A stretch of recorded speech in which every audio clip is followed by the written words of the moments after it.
நேற்று போட்ட லாங் வீடியோவுக்கு அப்பப்பா என்ன ஒரு வரவேற்பு, எவ்வளோ வியூஸ் போயிருக்கு. ரொம்ப நாளைக்கு அப்புறம் நம்ம சேனலில் அவ்வளோ வியூஸ் போயிருக்கு.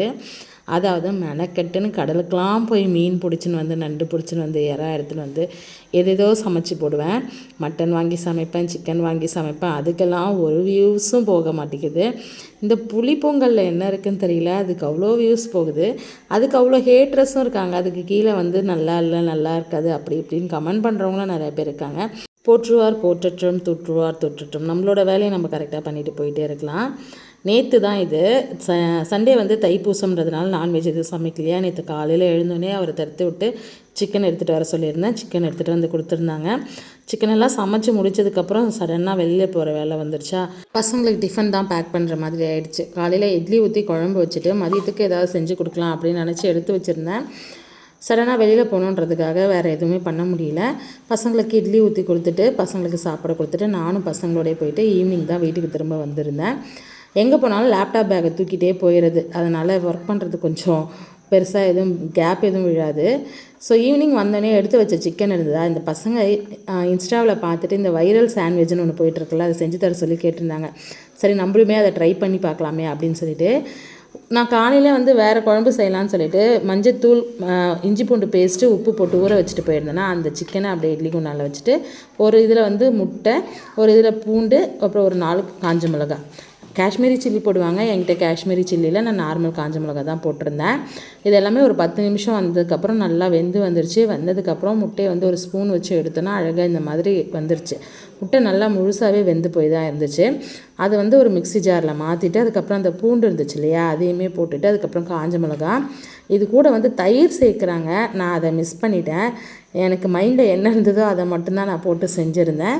இது கூட தயிர் சேர்க்குறாங்க, அதுக்கப்புறம் மிளகு சேர்க்குறாங்க, என்னென்னமோ சேர்க்குறாங்க. நான் வந்து அதெல்லாம் சேர்க்கல.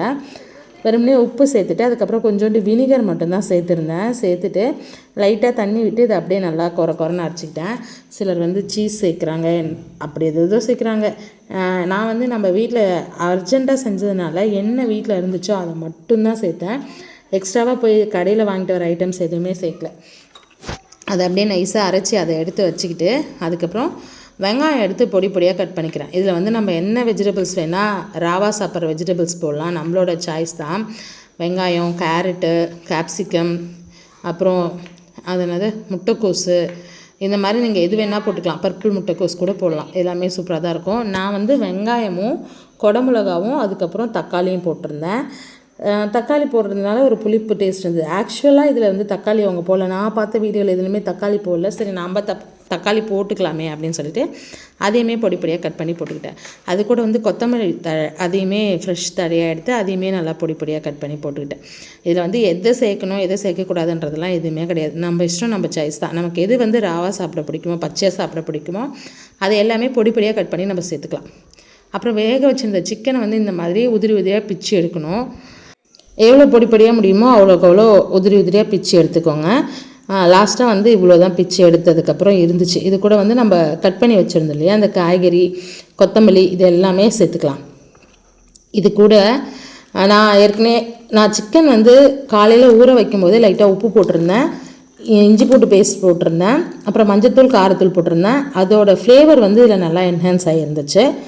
ஆனால் நான் பார்த்த வீடியோவில் வந்து அந்த மாதிரி எதுவுமே போடல. ராவாக தான் சிக்கன் வைப்பாங்க. நான் ஊற வச்சுருந்ததுனால இன்னுமே டேஸ்ட்டாக இருந்தது. இது கூட வந்து நான் அரைச்சி வச்சுருந்த அந்த கலவையையும் சேர்த்துக்கிட்டேன். என்ன பண்ணேன்னா லைட்டாக தண்ணி ஊற்றி அரைச்சிட்டேன். அது கொஞ்சம் தண்ணியாக இருக்கிற மாதிரி இருந்துச்சு. மேபி தயிர் போட்டிருந்தேன்னா கட்டியாக இருந்திருக்கும். ஆனால் தயிர் சேர்க்கணுன்ற ஐடியா எனக்கு லாஸ்ட் வரைக்கும் வரவே இல்லை. ஸோ இப்படி தான் எல்லாமே மிக்ஸ் பண்ணதுக்கப்புறம் எனக்கு கிடச்சிது. இது அப்படியே சாப்பிடவே நல்லாவே இருந்துச்சு. நான் டேஸ்ட் பண்ணி பார்த்தேன், எல்லாமே கரெக்டாக இருந்துச்சு. உப்பு காரம் எல்லாமே கரெக்டாக இருந்தது. இந்த பச்சை வெங்காயத்தோட ஃப்ளேவர் யாருக்கெல்லாம் பிடிக்குமோ அது அவங்களுக்கு இது ரொம்ப பிடிக்கும். எனக்கு ஆனால் பச்சை சாப்பிடவே நல்லா தான் இருந்துச்சு.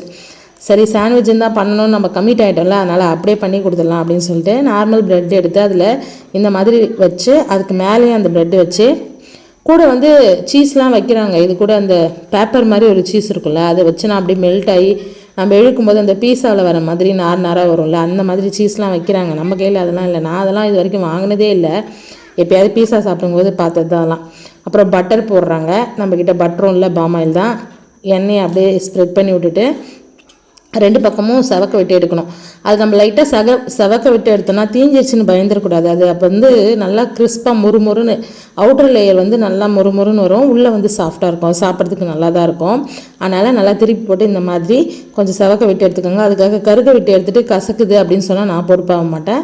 லைட்டாக நல்லா சகப்பாக ஆகிற வரைக்கும் தான் இருக்கணும். அது காப்பி கலருக்கு தாண்டி போயிடுச்சுன்னா சங்கம் பொறுப்பே இருக்காது. அதை நான் இப்போயே சொல்லிட்டேன். இது நல்லா அப்படியே கட் பண்ணி எடுத்து சாப்பிட்டோன்னா நிஜமாகவே நல்லா தான் இருந்தது. ஈஸியாக தான் இருந்தது. நான் சொல்கிறதுக்கு தான் இவ்வளோ நேரம் ஆகுது, செய்கிறதுக்கு அவ்வளோ நேரம் ஆகலை. ஈஸியாக தான் இருந்தது. சாப்பிட்றதுக்கு டேஸ்ட் நல்லாவே இருந்துச்சு. மயோனஸ் வச்சு சாப்பிட்டா இன்னமும் நல்லாயிருக்கும். நான் வந்து மயோனஸ்லாம் ரெடி பண்ணல, வாங்கவும் இல்லை. பசங்களுக்குமே அப்படியே சாப்பிடவே பிடிச்சிருந்ததா, அதனால் எல்லாருமே அப்படியே சாப்பிட்டோம். காலேருந்து ஹெவியாக போட்டதுனால மதியத்தில் நைட்டுக்கு வந்து கொஞ்சம் சிம்பிளாக இருக்கணும்னு சொல்லிட்டு ஆப்பமும் தேங்காய் பாலும் கொடுத்து வயிற்றை காம் பண்ணி வச்சுட்டு நைட்டு தூங்குற வேலையை பார்த்தாச்சு. இந்த டே வந்து இப்படி தான் போச்சு. என்னோடய லைஃப் ஸ்டைல் வந்து இது தான். இது உங்களுக்கு பிடிச்சிருந்தது அப்படின்னா மறக்காமல் வீடியோவை வந்து லைக் பண்ணுங்கள், நம்ம சேனலை சப்ஸ்கிரைப் பண்ணிக்கோங்க, டெய்லி வீடியோஸ் பாருங்கள். அவ்வளோதான் ஃப்ரெண்ட்ஸ், பாய்.